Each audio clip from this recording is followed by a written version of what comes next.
Hello friends, स्वागत है आप सभी लोगों का हाईवे क्लासेस पर। तो आज हम लोग जो है प्रॉफिट एंड लॉस से पार्ट नंबर डिस्कस कर रहे हैं। और ये मेन जो एग्ज़ाम है आपका सुपर टेट और आपका जो हो गया सी टेट और बाकी आल अदर जो भी एग्ज़ाम्स हैं, आप उन सब के लिए इस लेक्चर को उपयोगी मान सकते हैं। बहुत ही कारगर लेक्चर ये सिद्ध होगा। बाकी आप 7 पार्ट्स पीछे भी देख सकते हैं। इतना ही नहीं, आप पीछे जो है आपको लिंक डिस्क्रिप्शन में दे देंगे। उसमें आप कंप्लीट मेंसुरेशन किसी भी एग्जाम्स के लिए, उसमें हमने 24 पार्ट्स कराए हैं। लगभग 13 से 14 घंटे की मैथ है, 200 क्वेश्चन के साथ में भी थ्योरी कराई है वहाँ पर। तो उस चीज़ को आप कंप्लीट कर सकते हो, लिंक डिस्क्रिप्शन में दी गई है। ठीक है। और इसके पीछे हमने परसेंटेज और नंबर सिस्टम बहुत सारे क्वेश्चन यहाँ पर करा दिए हैं। और इतना ही नहीं, अलजेब्रा चल रहा है जो आप सभी लोग जानते हैं। अलजेब्रा का पूरा पार्ट्स कराएंगे, पूरी अलजेब्रा कराएंगे आपको, जो एग्जाम में सहायता करेगी। बाकी बहुत सारी अलजेब्रा है लेकिन जो इंपॉर्टेंट होगी वो पढ़ाएंगे। ओके। तो आज जो हम लोग यहाँ पर टाइप डिस्कस करेंगे वो जो है लाभ हानि का ऐसा टाइप है, जैसे कोई व्यक्ति जो है दो चीज़ें खरीदता है एक साथ में, वो एक को जो है इतने परसेंट पर लाभ पर या नुकसान पर या फायदे पर बेच देता है, दूसरे को इतने पर बेच देता है। कुल मिलाकर इतना लाभ हुआ, बताओ कितना क्या। मतलब दो टाइप के यहाँ पर बेसिकली क्वेश्चन है। मतलब टाइप एक ही है, क्वेश्चन दो बन जाते हैं यहाँ पर। ठीक है। तो उनको हम लोग यहाँ पर समझेंगे। तो देखते हैं, जैसे ये पहला क्वेश्चन है यहाँ पर। एक विक्रेता एक रेडियो एवं घड़ी 1800 रुपये में खरीद कर एक रेडियो को 10% के लाभ पर एवं घड़ी को 5% हानि पर बेच देता है। उसे कुल मिलाकर 45 रुपये का लाभ हुआ। तो बताइए उसने रेडियो को कितने रुपए में खरीदा। बंधु, इस टाइप का जो भी सवाल आपका आएगा तो जैसे हम बताएं वैसे आप लगाना है, आसानी से लग जाएगा। इस टाइप के सवाल को पहचान के रखेंगे, पकड़ के रखेंगे। इस टाइप के सवाल को मिश्रण के नियम से लगाते हैं। मिश्रण का नियम क्या होता है, एक वैल्यू यहाँ लिखी जाती है, एक वैल्यू यहाँ लिखी जाती है, और जो बीच की वैल्यू होती है वो यहाँ लिखते हैं, और इनका इनका अंतर करते हैं, और इनका इनका अंतर करते हैं। इनका अंतर जो भी आ जाए वो यहाँ लिखेंगे, और इसका अंतर जो भी आ जाएगा वो यहाँ लगेंगे। यहाँ पर अनुपात होता है, तो जो वैल्यू अगर अनुपात में कट रही तो काट देंगे, नहीं तो आपको वैसे ही लिखी रहनी है। ठीक है। इसी प्रकार से हम लोग इसमें मिश्रण का नियम लगाएंगे। जैसे एक रेडियो विक्रेता एक रेडियो एवं घड़ी को 1800 रुपये, मतलब उसका टोटल रुपया 1800 गया है। ठीक है। अब खरीद कर उसने एक रेडियो को 10% के लाभ पर, ठीक है, उसने रेडियो खरीदा है वो 10% के लाभ पर, तो यहाँ प्लस का साइन बना देंगे। एवं घड़ी को 5% की हानि पर, तो यहाँ पर जो है 5% की हानि पर, तो यहाँ पर आपको जो है हानि वाला साइन मतलब माइनस का साइन बना देंगे। ठीक है। और उसे कुल मिलाकर 45 रुपए का लाभ हुआ। तो बताइए उसने घड़ी को कितने रुपए में। देखो ये मिक्सचर का रूल है, मिश्रण का, कि अगर आप जो भी वैल्यू लिखें, जैसे आपने यहाँ 10% लिखा है, 5% लिखा है, तो यहाँ पे जो वैल्यू लिखी जाएगी वो भी परसेंट में होनी चाहिए। अब ये वैल्यू परसेंटेज में निकालने के लिए वो भी कुल मान होना चाहिए बीच में। तो कैसे निकालोगे। अब 45 रुपए का लाभ हुआ तो कितने परसेंट का ऑल ओवर तुम्हें फायदा हुआ या नुकसान हुआ, कितने का हुआ। वो कह रहा है कि हमें लाभ हुआ है 45 रुपए का, इसका मतलब हमें ये पता चल गया है कि ऑल ओवर हमें फायदा हुआ है। अब परसेंटेज में कितना फायदा हुआ ये कैसे निकालोगे। तो लाभ का प्रतिशत कैसे निकालते हो भाई बंधु, सभी लोग पीछे बताओ। लाभ का परसेंटेज कैसे, मतलब जितने का लाभ हुआ तो 45 का लाभ हुआ, कितने पर हुआ 1800 पर हुआ, और गुणन क्या लगाते थे 100, मतलब टोटल हमारा 1800 रुपये खर्च हुआ था, उस पर हमें 4500 रुपये लाभ हुआ। तो हम यहाँ से ये निकालेंगे कि हमें टोटल परसेंटेज लाभ कितना हुआ। तो 2 जीरो से 2 जीरो यहाँ काट दो, 9 दूनी 18 हो जाएगा, और 9 बचे 45, मतलब हमारा जो लाभ हुआ है वो 5/2, 5/2 कह लीजिए या 2.5 कह लो, एक ही बात है। और ये लाभ है मतलब, ठीक है, और ये परसेंटेज में है। अब यहाँ पर हम लोग अंतर करेंगे। तो देखो सबसे पहले हम लोग इधर का अंतर कर लेते हैं। 5 और 2.5 में कितने का अंतर है, तो यहाँ पर काफ़ी बच्चे गड़बड़ करने वाले हैं। वैसे हम अपना आंसर लिख देंगे 7.5%। रेशियो 10 और 2.5 में कितने का अंतर है, 7.5%। अब आप कहेंगे सर जी ये क्या बता रहे हो। अब देखो भाई बंधु सभी लोग समझेंगे। देखो एक ये वैल्यू माइनस की है, जब आप माइनस के 5 में से और ये प्लस का 2.5, हमने अंतर करने को कहा। अंतर का मतलब होता है घटाना। अब घटाओगे कि इसमें जो वैल्यू बड़ी होगी, तो बड़ी बताओ कौन है, इसमें 2.5 बड़ा है भाई, वो प्लस का है, और इसमें से हम घटा रहे हैं। घटाना क्या है, माइनस का 5 घटाना है। तो 2.5 माइनस माइनस हो जाएगा प्लस के 5, तो 5 में 2.5 जोड़ दोगे यहाँ पर कितना हो जाएगा 7.5। तो इस प्रकार से यहाँ पर आप लोगों को ध्यान रखना है कि कभी भी अगर हम आपको डायरेक्ट भी बताएंगे, कभी भी अगर आपको ध्यान रखो, आप ऐसे पूरा स्टेप नहीं करेंगे, कभी भी एक वैल्यू माइनस की हो और एक वैल्यू प्लस की हो, अगर आपको अंतर करना हो, बंधु जोड़ देना, क्या कर देना, जोड़ देना। एक जैसी वैल्यू और उनमें अंतर करोगे तो घटेगा। जैसे यहाँ पर भी प्लस है और यहाँ पर भी प्लस है तो घट जाएगा। जैसे यहाँ प्लस है, यहाँ प्लस है, तो 10 में से 2.5 गया, 7.5 बच गया।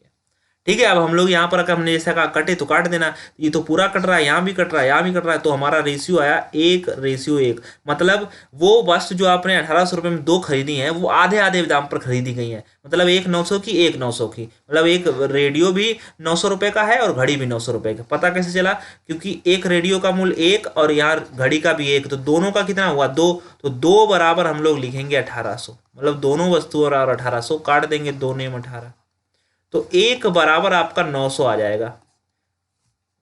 अगर 1 बराबर 900 है तो आपको 1 बराबर ही बताना था 900। मतलब ये पूछा गया उसने रेडियो कितने रुपए में खरीदा, तो रेडियो को उसने लाभ पर बेचा था, ये था रेडियो।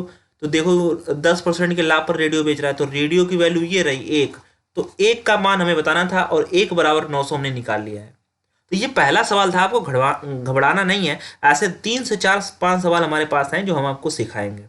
ठीक है, तो टेंशन नहीं लेनी। अच्छा, एक चीज है, जैसे यहाँ पर कोई चीज वैल्यू परसेंटेज में निकाली है, कई बार तो ये चीज दी जाती है और कई बार यहाँ पर ऐसे कह देगा कि एक विक्रेता एक रेडियो में एक घड़ी को 1800 रुपये में खरीद कर रेडियो को 10% लाभ पर एवं घड़ी को 5% की हानि पर बेचता है, तो उसे कुल मिलाकर 1845 रुपये मिलते हैं। तो 1845 रुपये जब मिलेंगे तो ऑटोमेटिक आप समझ जाएंगे कि 45 रुपये का जनाब लाभ हुआ है 1800 पर। ठीक, अगला सवाल है क्वेश्चन नंबर 63। ये क्वेश्चन नंबर 63 का मतलब है कि इससे पहले हम 62 जो है क्वेश्चन करा चुके हैं पार्ट 7 में, यानी कि 7 लेक्चर में हम 62 क्वेश्चन पीछे छोड़ चुके हैं।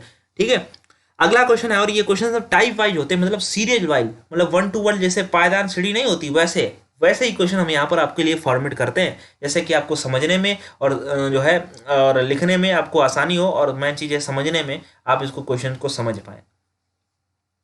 तो अगला है कि एक विक्रेता 2 वस्तुओं को 1200 रुपये में खरीद लेता है, मतलब दोनों को वस्तु में खरीदता है। यहाँ पर ये कन्फर्म, यही चक्कर में ना रहना कि एक वस्तु 1200 की है फिर एक वस्तु 1200 की। जब ऐसा होगा तो वो सवाल बेच देगा, वो कहेगा प्रत्येक वस्तु 1200 रुपये में। इसका मतलब हम समझ जाएंगे कि एक भी 1200 की है, दूसरी भी 1200 की है। लेकिन जब कहे एक विक्रेता 2 वस्तुओं को 1200 रुपये में खरीदता है, इसका मतलब एक वस्तु जो है वो भी और दूसरी वस्तु वो भी, दोनों मिलाकर 1200 रुपये में खरीदी है। तो देखो जगह जगह पर हम आपको बता रहे हैं कि भाई ऐसा ना करना है। तो ये बात है, तो ये सब क्या है, तो 3 से 4 5 साल पढ़ाते हुए हो गया ऑफलाइन प्लस ऑनलाइन दोनों में। तो ये थोड़ा सा आ गया है कि भाई आप यहाँ पर गलती कर सकते हो। काफ़ी बच्चों के बीच में रहे हैं तो आपको मुझे पता चल चुका है बच्चे यहाँ पर गलती करते हैं, वहाँ पर हम आपको खास कर रोकते हैं कि भाई ये चीज़ ऐसा मत करना।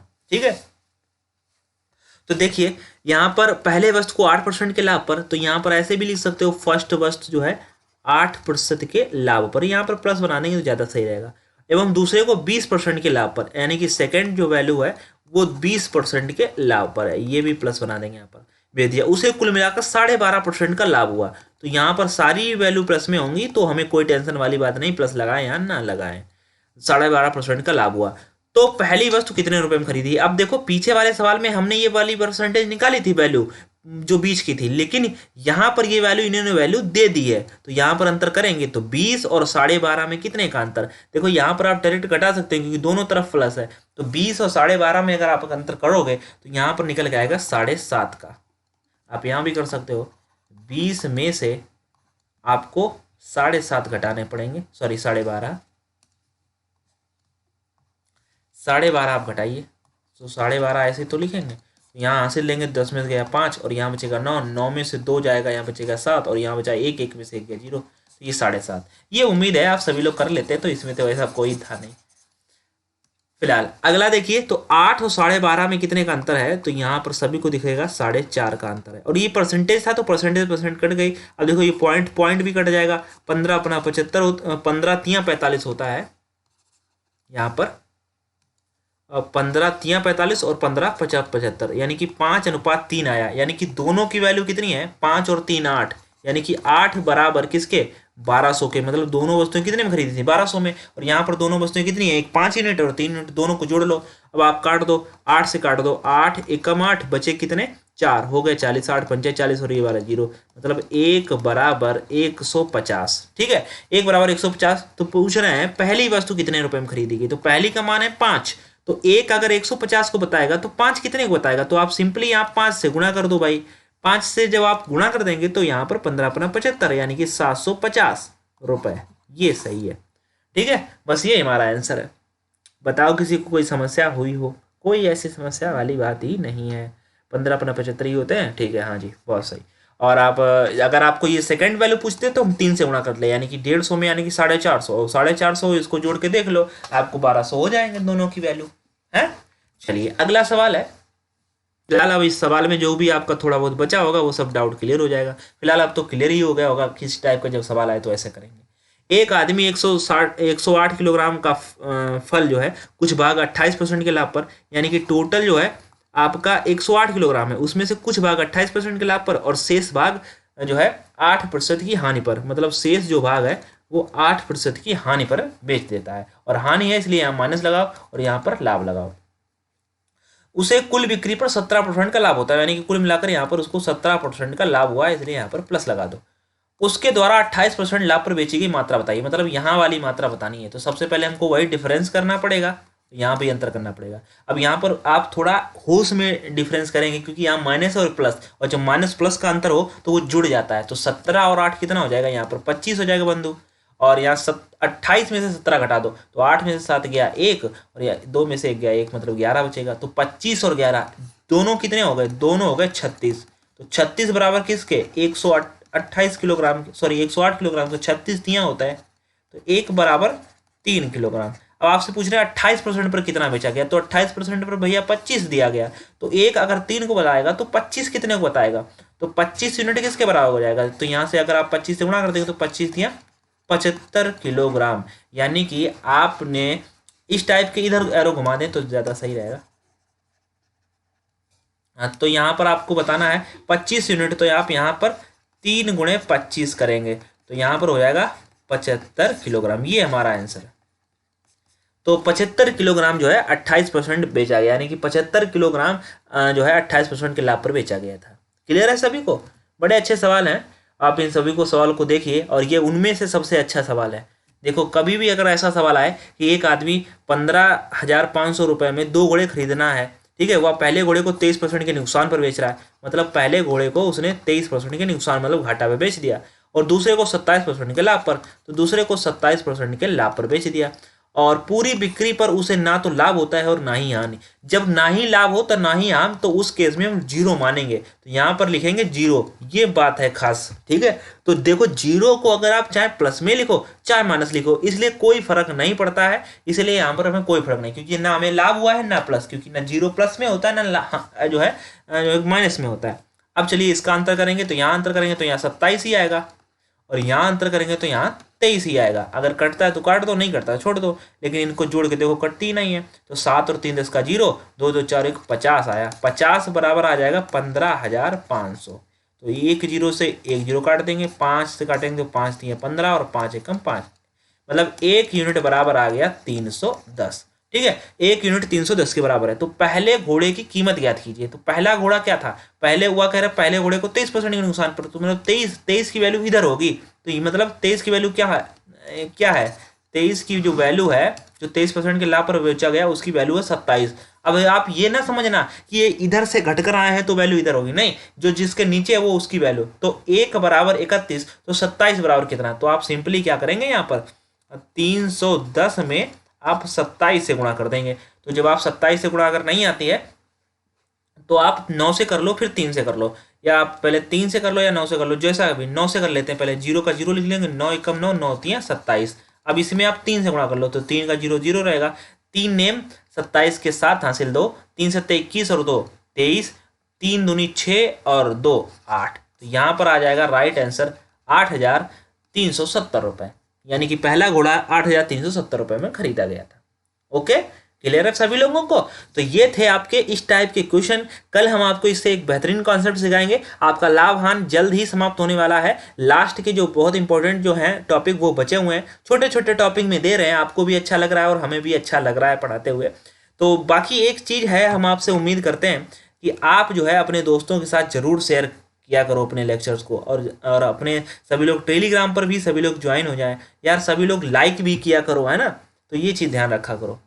देखो अगला क्वेश्चन है कि एक व्यक्ति ने एक घोड़ा और एक गाड़ी 40,000 रुपये में खरीदा। उसने घोड़े को 10% के लाभ पर और गाड़ी को 5% की हानि पर बेच दिया, और यदि उसे कुल 1% का लाभ हुआ हो तो घोड़े का मूल्य ज्ञात कीजिए। जैसे हमने पहले वाले सवाल नहीं किए, 3-4 जो पहले वाला सवाल किया वो है।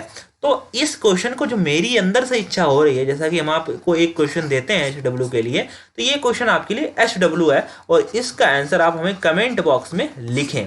क्योंकि जितना आप लिखते हैं उतना ही आपके दिमाग में वो चीज़ छप जाती है, और जो छप जाएगी तो वो हम यही चाहते हैं कि हमारे दिमाग में ही छप जाए, है ना। तो आप इसको कैलकुलेट करके करो और आंसर करो, और जब आप कमेंट करोगे तो आपकी नज़रें हमारे पर और हमारी नज़रें आप पर बनी रहेंगी, जिससे फ़ायदा ये होगा कि अगर आप कोई गलती करोगे तो हम आपको बता देंगे, और जब भी आपका काम लगेगा हमसे मैसेज करोगे, सर ये प्रॉब्लम है, इसमें फॉर्म निकला है, ऐसी ऐसी बात है, तो वो हम आपको समझ पाएंगे कि आप हमारे जो है डेयर स्टूडेंट हैं, और जो हम आपकी अच्छी मेहनत और अच्छी जो है बात आपको बता पाएंगे, अच्छा आपको थोड़ा टाइम दे पाएंगे, ठीक है।